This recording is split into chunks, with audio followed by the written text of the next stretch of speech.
Here's an interesting limit. Notice how as x approaches 1, at least on the right-hand side, this first term increases that bound, and the second term increases that bound as well. This is another type of indeterminate form that I sometimes refer to as infinity minus infinity situation. Now, this is what let me repeat that, or say that a different way. I refer to this as an indeterminate form for this obvious reason. If it's the case that the first function's output is increased that bound much more rapidly than the second, then this difference is going to go to infinity. If the second increases that bound much more rapidly than the first, the whole thing can go to negative infinity, or again, maybe anything in between. Hence, I classify it as an indeterminate form. It's not an indeterminate form for which L'Hopital's rule applies, but oftentimes when I clean up what's inside the limit, I end up being able to use L'Hopital's rule to simplify. So let me dive in. I think when I see the difference in terms like this, I typically just try to panic and somehow combine those two terms into a single term.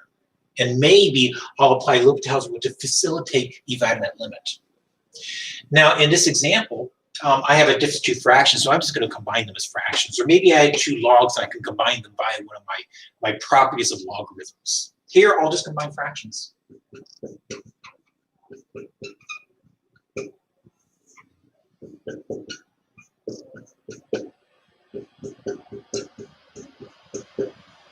Now I get to take a break, try to evaluate the limit, but when I try to evaluate the limit, I'm getting yet again another 0 to 0 situation. And so I think, like my previous examples with the 0 to 0 situation, I will apply L'Hopital's rule.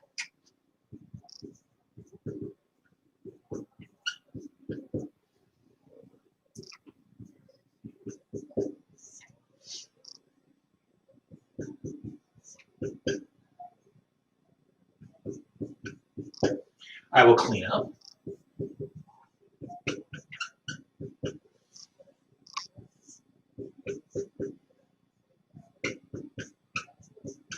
And zero them out.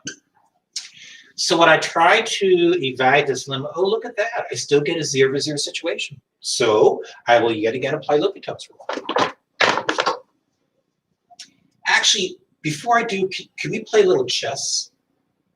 If I apply L'Hopital's rule again, I'm going to be generating a constant upstairs. That's not going to give me a 0 to 0 situation or infinity situation. So I do think one more application of L'Hopital's rule is going to give me something I can evaluate.